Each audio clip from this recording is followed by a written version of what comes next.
آج کے اس تاریخی جائزے میں خوش آمدید۔ آج ہم تاریخ کے ایک ایسے حیرت انگیز سفر پر نکلنے والے ہیں جو اکثر تاریخی مباحثوں میں کہیں چھپ سا جاتا ہے۔ یہ کہانی ہے چین میں اسلام کی 13 صدیوں پر محیط تاریخ کی۔ ہم سب جانتے ہیں کہ خیالات، نظریات اور مذاہب کس طرح سفر کرتے ہیں، لیکن ہلال اور ڈریگن کے اس ملاپ کی کہانی بالکل انوکھی اور اپنی مثال آپ ہے۔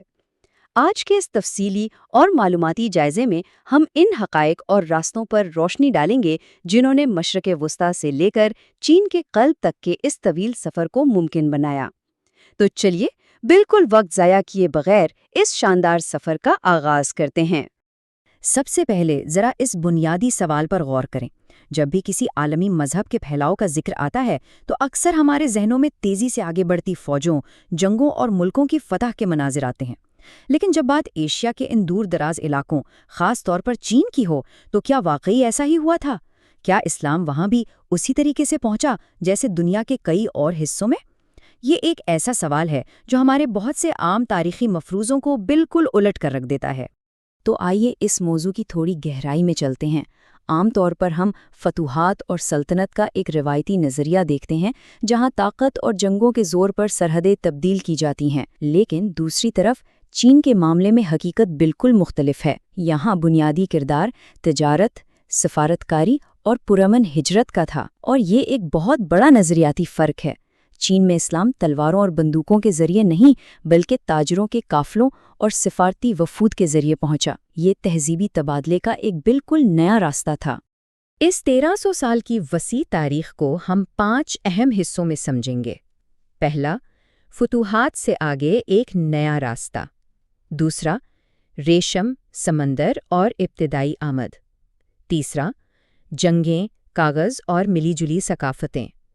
چوتھا، منگول اور ہوئی شناخت۔ اور پانچواں، زنگ ہے سے جدید دور تک۔ یہ منظم خاکہ اس طویل تاریخ کو بآسانی سمجھنے میں ہماری رہنمائی کرے گا۔ تو بڑھتے ہیں اپنے پہلے حصے کی طرف، فتوحات سے آگے ایک نیا راستہ۔ تاریخ کا یہ طویل سفر شاندار طریقے سے واضح کرتا ہے کہ ان دونوں تہذیبوں کا تعلق آپس میں کتنا گہرا اور پرانا ہے۔ 651 عیسوی میں مسلمانوں کی ابتدائی آمد سے شروع ہو کر پھر 751 کی جنگ طلاس، 1200 کی دہائی میں یوان خاندان کا دور اور 1400 کی دہائی کی عظیم بحری مہمات، یہ کوئی چند سالوں کا قصہ ہرگز نہیں ہے، بلکہ یہ پوری 13 صدیوں پر محیط ایک مسلسل اور ہم آہنگ انضمام کی کہانی ہے۔ اس ٹائم لائن سے بخوبی اندازہ ہوتا ہے کہ یہ روابط کتنے طویل مدتی اور مضبوط تھے۔ اب آتے ہیں دوسرے حصے پر، ریشم، سمندر اور ابتدائی آمد۔ 7ویں صدی کے عالمی منظرنامے پر نظر ڈالیں تو ایک انتہائی دلچسپ صورتحال سامنے آتی ہے۔ ایک طرف 632 عیسوی کے بعد مشرق وسطیٰ میں اسلامی خلافت تیزی سے پھیل رہی تھی، اور بالکل اسی وقت مشرق میں چین پر طاقتور تانگ خاندان کی حکومت قائم تھی۔ ان کا دارالحکومت چھانگ آن، جسے آج ہم زیون کے نام سے جانتے ہیں، اس وقت دنیا کے سب سے امیر اور عظیم شہروں میں شمار ہوتا تھا۔ یہ ایک ایسا کثیر و ثقافتی شہر تھا جہاں غیر ملکی مسافروں اور تاجروں کا کھلے دل سے استقبال کیا جاتا تھا۔ یہ وہ بہترین اور سازگار عالمی ماحول تھا جہاں یہ دو عظیم تہذیبیں آپس میں ملیں۔ تاریخی ذرائع بتاتے ہیں کہ مسلمانوں کی چین میں پہلی باقاعدہ آمد 651 عیسوی میں شہنشاہ گاؤزونگ کے دور میں ہوئی۔ ان عرب اور فارسی سفارتکاروں اور تاجروں نے سفر کے لیے 2 اہم راستے چنے۔ پہلا تھا دشوار گزار پہاڑوں اور صحراؤں کو عبور کرنے والا مشہور زمینی راستہ جسے شاہراہ ریشم کہا جاتا تھا، اور دوسرا تھا بحر ہند کی لہروں کو چیرتا ہوا وہ سمندری راستہ جو چین کے ساحلی شہروں جیسے گوانگزو، چوانزو اور ہانگزو تک پہنچتا تھا۔ لیکن سوال یہ پیدا ہوتا ہے کہ وہ آخر وہاں گئے کیوں؟ اس کا سیدھا سا جواب ہے تجارت۔ مسلمان تاجر اسلامی دنیا کو چین کی بڑی منڈیوں سے جوڑنے میں بے حد ماہر تھے۔ وہاں ریشم، چائے، چینی مٹی کے برتن، مسالے، گھوڑوں اور قیمتی پتھروں کی منافع بخش تجارت کی جاتی تھی۔ یہ کاروبار اس قدر شاندار تھا کہ ان میں سے بے شمار تاجروں نے وہیں بسنے کا فیصلہ کر لیا۔ انہوں نے مقامی چینی خواتین سے شادیاں کی اور ایسی متحرک کمیونٹیز کی بنیاد رکھی جہاں اسلامی اور چینی ثقافتوں کا ایک نہایت خوبصورت ملاپ پیدا ہوا۔ چلیے اب تیسرے حصے کی طرف چلتے ہیں، جنگیں، کاغذ اور ملی جلی ثقافتیں۔ تو یہاں سب سے اہم نقطہ یہ ہے کہ تاریخ کا دھارا بعض اوقات بالکل غیر ارادی طور پر کیسے بدل جایا کرتا ہے۔ 751 عیسوی میں وسطی ایشیا میں عباسی اور تانگ افواج کے درمیان جنگ طلاس لڑی گئی۔ عباسیوں نے یہ جنگ جیت لی، جس سے چین کی مغرب کی جانب پیش قدمی تو رک گئی، لیکن اس کا سب سے بڑا نتیجہ فوجی نہیں بلکہ ثقافتی تھا۔ کہا جاتا ہے کہ جنگ میں پکڑے گئے چینی قیدیوں نے مسلمانوں کو کاغذ بنانے کا ہنر سکھایا، اور ذرا سوچئے، اس ایک واقعے نے اسلامی دنیا اور بالآخر یورپ کو کاغذ جیسی انقلابی چیز سے متعارف کروایا، جس نے پوری انسانی تاریخ کو ہمیشہ کے لیے بدل کر رکھ دیا۔ کاغذ کے علاوہ ثقافتی ہم آہنگی کی ایک اور زبردست مثال فن تعمیر میں دیکھنے کو ملتی ہے۔ مشرق وسطیٰ کی مساجد کے بڑے گنبد اور میناروں والے روایتی طرز تعمیر کے برعکس چین میں تعمیر ہونے والی کئی ابتدائی مسجدوں کو دیکھیں، خاص طور پر زیان کی عظیم مسجد جو بالکل روایتی چینی طرز تعمیر پر بنائی گئی ہے۔ یہ اس بات کی بہترین بصری دلیل ہے کہ اسلام نے کس طرح مقامی چینی ثقافت اور روایات کا احترام کرتے ہوئے انہیں اپنایا اور پرامن طریقے سے اس معاشرے میں گھل مل گیا۔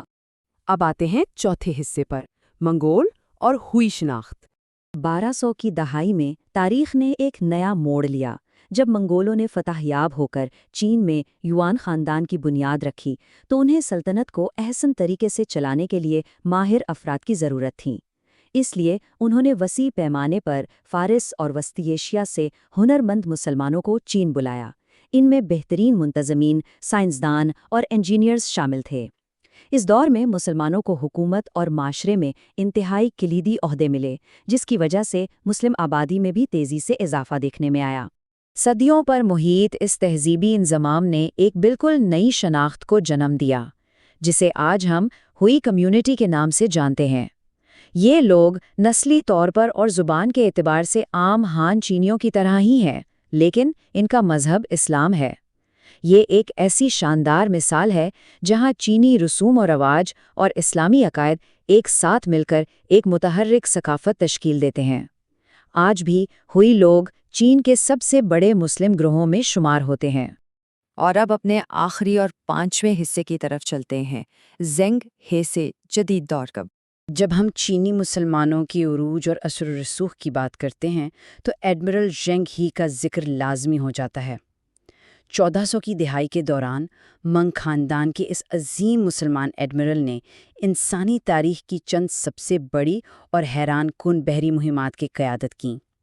ان کے عظیم الشان بحری بیڑے جنوب مشرقی ایشیا، ہندوستان، عرب اور مشرقی افریقہ تک گئے۔ وہ اس بات کا ایک زندہ اور شاندار ثبوت تھے کہ کس طرح ایک چینی مسلمان عالمی سطح پر چین کے سفارتی اور تجارتی عروج کی نمائندگی کر رہا تھا۔ تاہم تاریخی حقائق ہمیں یہ بھی بتاتے ہیں کہ یہ 1300 سال کا سفر ہمیشہ ایک سیدھی اور پرامن لکیر پر نہیں چلا۔ مختلف ادوار میں حکومتوں اور مسلم آبادیوں کے درمیان تناؤ بھی پیدا ہوا۔ خاص طور پر 19ویں صدی میں مغربی چین میں ہونے والی بغاوتیں اس کی ایک بڑی مثال ہیں۔ اور اگر جدید دور کی بات کی جائے تو ہم سنکیانگ جیسے خطوں میں سیاسی تناؤ اور اس پر مرکوز بین الاقوامی توجہ کو بھی دیکھ سکتے ہیں۔ ایک غیر جانبدار تاریخی جائزے کے لیے ان تمام پہلوؤں اور پیچیدگیوں کو سامنے رکھنا انتہائی ضروری ہے۔ اس تفصیلی اور معلوماتی جائزے کے اختتام پر ہم خود کو اس آخری اور سوچنے پر مجبور کر دینے والے سوال کے سامنے کھڑا پاتے ہیں۔ چین میں اسلام کے اس 1300 سالہ تجربے پر غور کریں تو کیا واقعی ثقافتی تبادلے، تجارت اور پرامن سفر کسی تہذیب کو بندوقوں، جنگوں اور سرحدوں سے زیادہ گہرائی اور مضبوطی سے جوڑتے ہیں؟ یہ تاریخ ہمیں بالکل یہی سکھاتی دکھائی دیتی ہے۔ خیالات اور عقائد تجارت کے راستوں سے سفر کر کے صدیوں تک کسی معاشرے کا اٹوٹ حصہ بن سکتے ہیں۔ ہم امید کرتے ہیں کہ یہ سوال تاریخ کو ایک نئے زاویے سے دیکھنے کا شوق پیدا کرے گا۔ اس سفر میں ہمارے ساتھ شامل رہنے کا بہت شکریہ۔ یا ایھا الناس انا خلقناکم من ذکر وانثی وجعلناکم شعوبا وقبائل لتعارفوا ان اکرمکم عند اللہ اتقاکم ان اللہ علیم خبیر۔